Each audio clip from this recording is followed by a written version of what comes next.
Hi everyone, we are the Group 7 Dallas presenter of Race and Ethnic.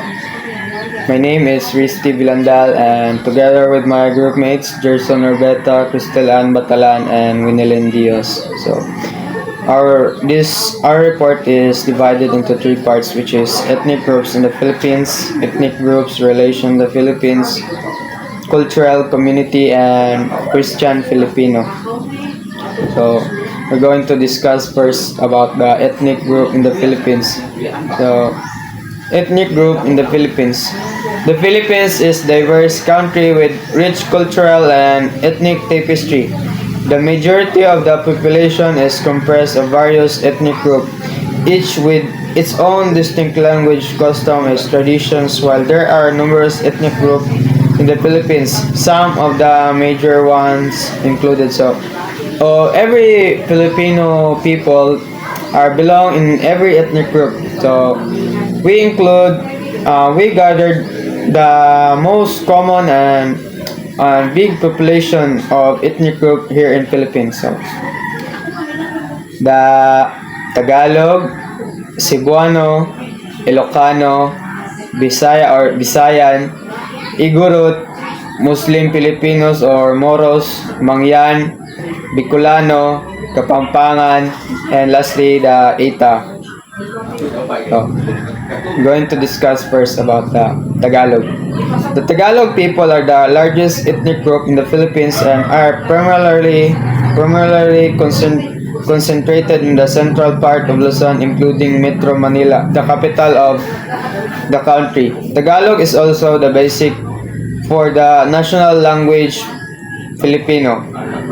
So, makita na to ang Tagalog ng mga people sa Luzon, which is the biggest part of the Philippines.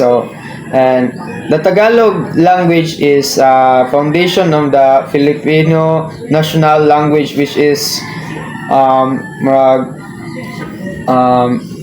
everyone in the Philippines know how to speak Tagalog. So even if you are Bisaya, Ilocano, Iligaynon, Waray, if you speak Tagalog, both both different ethnic group will understand each other because they use the general language, which is Tagalog. So in Tagalog region, emphasis on close-knit family ties and respect for elders. So well know nga ang mga bata dito kay they usually say opo, po to respect elders. So next, deeply influenced by Catholicism, featuring traditional fiestas and religious practices. So sa ato makita kay katong mga bagong nahitabo nga katong Black Nazarene, katong procession nga mga daghang king mga deboto nga ni appeal. So makita na to sa mga tao nga grabe ilang devotion sa deboto tungod kay bisag unsa ka daghang tao they choose to participate because we are deeply influenced by Catholicism and we are deeply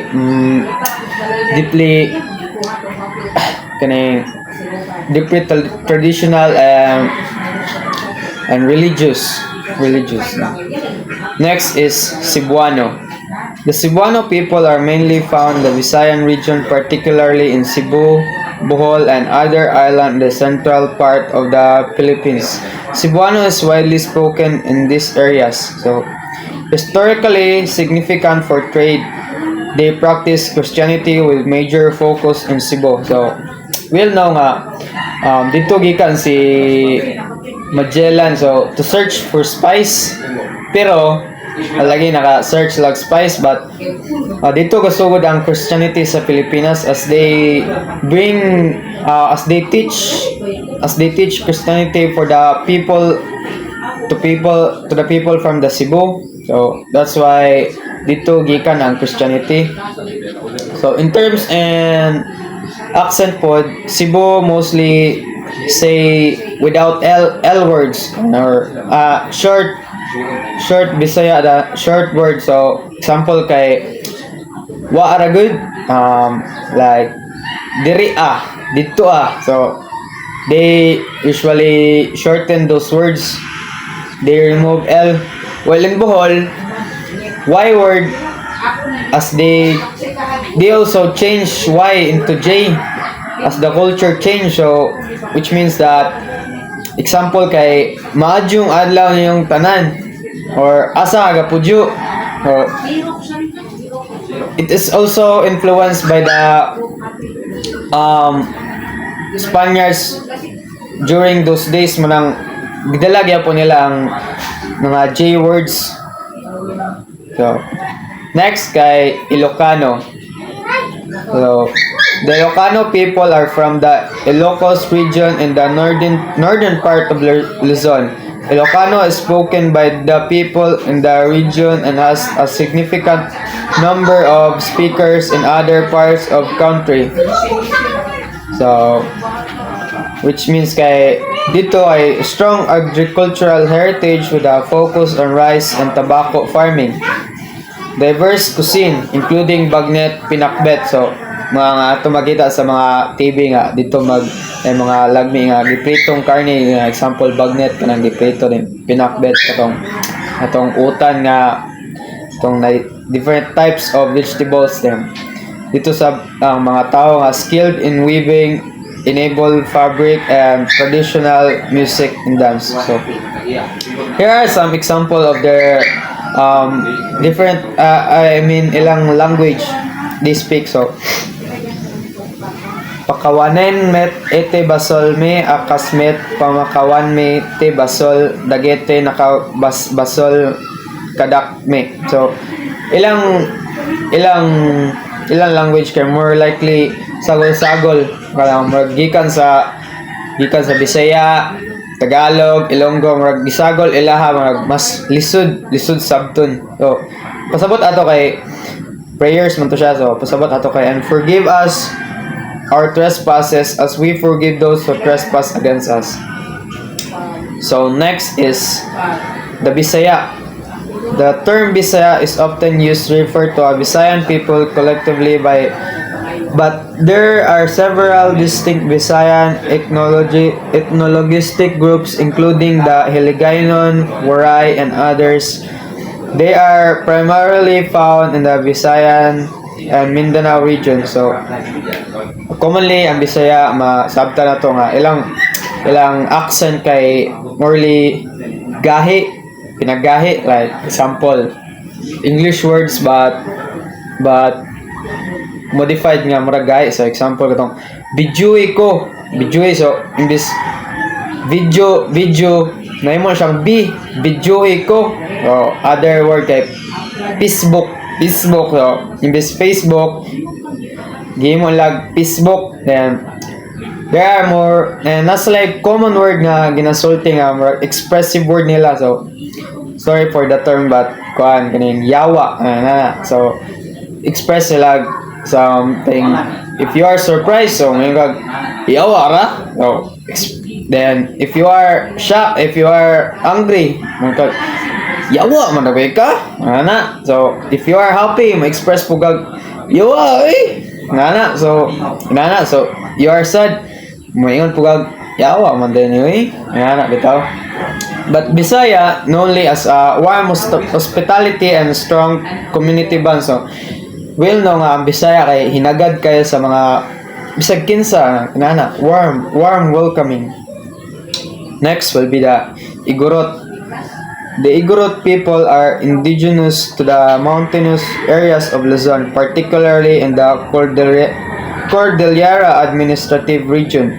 They are known for their rich cultural heritage and diverse subgroups. So the Igorot people consist of various tribes, each with its own distinct culture, tradition, and language. Example for this are the Igorot tribes including Buntok, Ifugao, Kankanyae, and many others.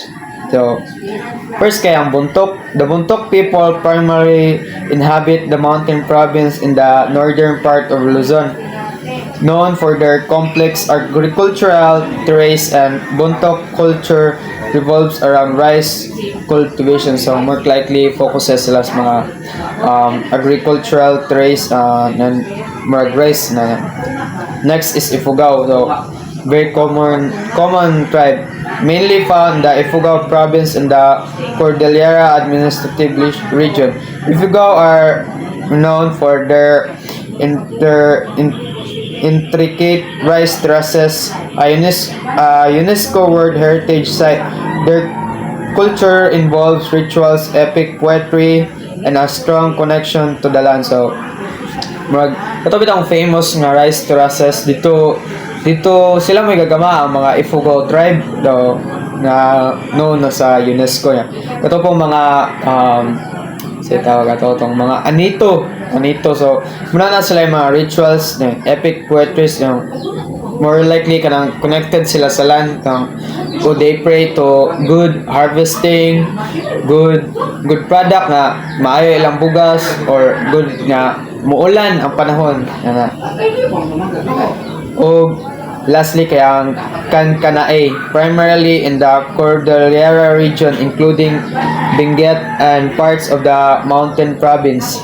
The Kanae people are known for their agricultural practices, particularly in cultivating vegetables. They are celebrate tradition, rituals, and festivals often involve music and dance. So, this kind of tribes kay mala tradition sila nga kanang muto sila mga anito kay tungod they worship anito kay tungod sa para makakuha sila good harvest or makakuha sila ulan inana para productivity sa ilang mga agricultural life. So lastly nga katong si Apu Wang-Ud, so often referred to as belongs to the Kalinga ethnic group pero nalay siya kay lay ang tribe pero usa siya sa mga famous yang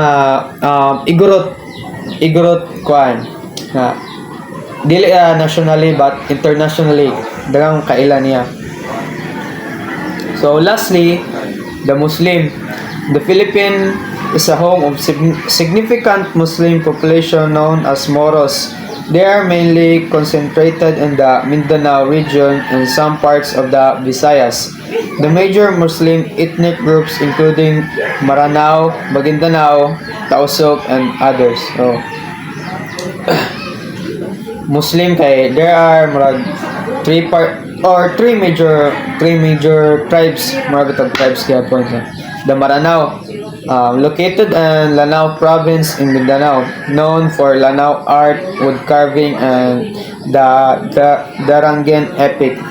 So next kay Maguindanao province in ARMM, renowned for Kulintang music, brassware, and oral literature. And lastly kay ang Tausug, Solo Archipelago, Sulu, and Tawi-Tawi, knowing for silat, martial arts, and maritime tradition. So depende kung asa sila gapuyo sa mga Muslim kung naa ka sa Tausug, which is gapalibot mga dagat, so makita nato diri nga maritime tradition.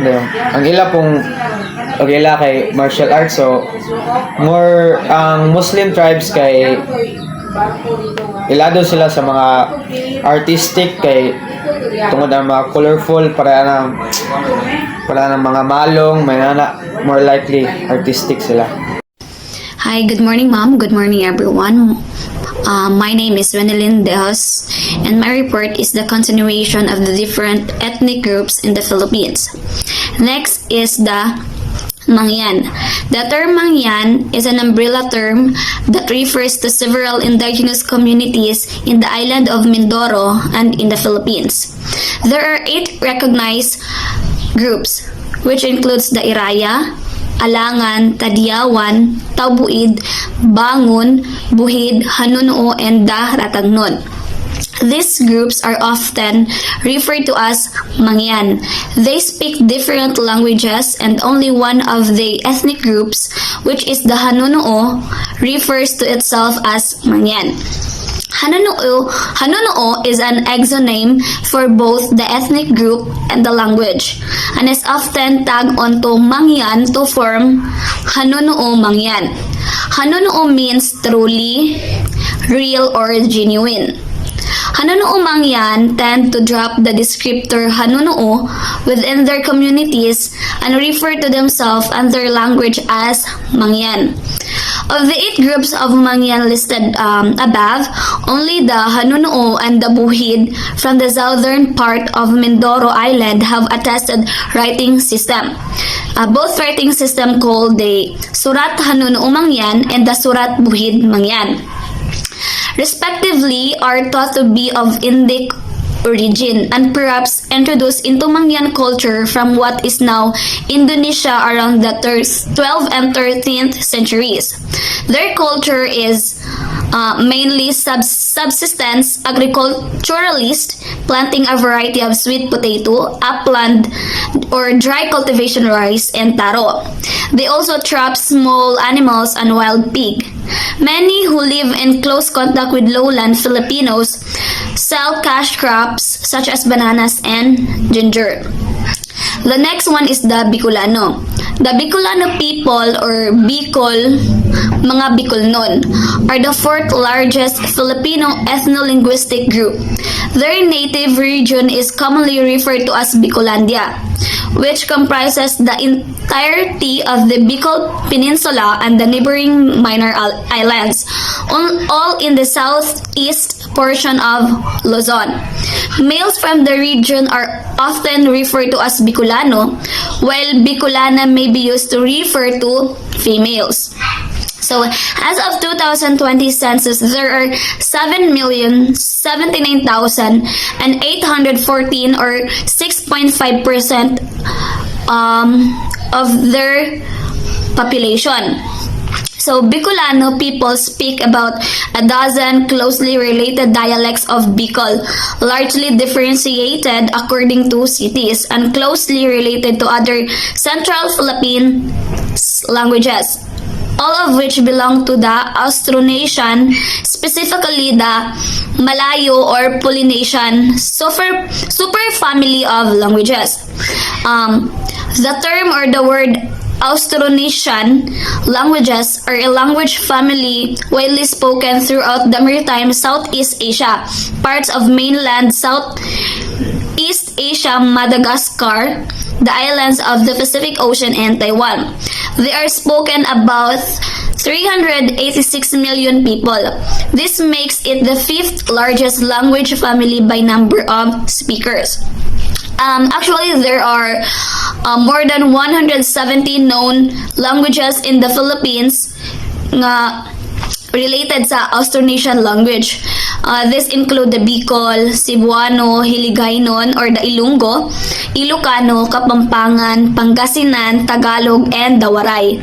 All of these languages, with the exception of the Spanish-based Creole language, Chavacano, belong to the Austronesian language family. So, next is the Kapampangan. The Kapampangan people or the Kapampangan Taong Kapampangan, Pampagueños or Pampangos are the 6th largest ethno-linguistic group in the Philippines, numbering about 2,784,526 in 2010. They live mainly in the provinces of Pampanga, Bataan, Antarlac, as well as Bulacan, Nueva Ecija, and Zambales. So, as of 2020 census, they have a 3,209,738 or the 3% of the Philippine population. So, the province of Pampanga is the traditional homeland of the Kapampangans, once occupying a vast stretch of land that extended from Tondo to the rest of central Luzon. Huge chunks of territories were carved out of Pampanga so as to create the provinces of Bulacan, Bataan, Nueva Ecija, Aurora, and Tarlac. As a province, Pampanga was created in 1571 by the Spaniards for the purposes of government control, church territoriality, and tax collection. In 1873, its present borders were drawn after the authorities ceded towns to neighboring provinces. Progress flourished after the grant of independence to the Philippines. So next is the Aita. Aita, Agta, and Dumagat are collective terms for several indigenous Filipinos who live in various parts of the island of Luzon in the Philippines. They are also known as Philippines Negrito and included in the wider Negrito grouping of Southeast Asia. With whom they share superficial common physical characteristics such as dark skin tones, short statures, frizzy to curly hair, and a higher frequency of naturally lighter hair color, blandism, relative to the general population.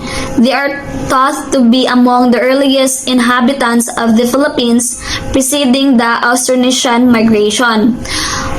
They have about 50,236 total population. The Aita communities were historically nomadic hunter-gatherers, typically consisting of approximately 1 to 5 families per mobile group. Groups under the Aita umbrella term are normally referred to after their geographic location and their common languages. So, when we say nomadic is kana sila ang mga tao that don't have a permanent place nga gipuy-an. So, they tend to move from one place to another rather than living in one place all the time. So their culture, most Aitas practice monotheism and are animist. They worship a supreme being at the same time also believe in environmental spirits. They believe that various places in our environment are being governed by both good and evil spirits. As for their clothing, they wear plain and simple attire. Next is, according to PSA, or the Philippine Statistic Authority, about 1 in every 4 or 26% of the 108.67 million household population in 2020 reported Tagalog as their ethnicity. Other major ethnicities were Bisaya or Binisaya, which has 14.3%, Ilocano and Cebuano 8% each, Ilonggo 7.9%, Bicol 6.5%, Waray 3.8%, Kapampangan 3%, and Maguindanao and Pangasinan, which has a 1.9% each.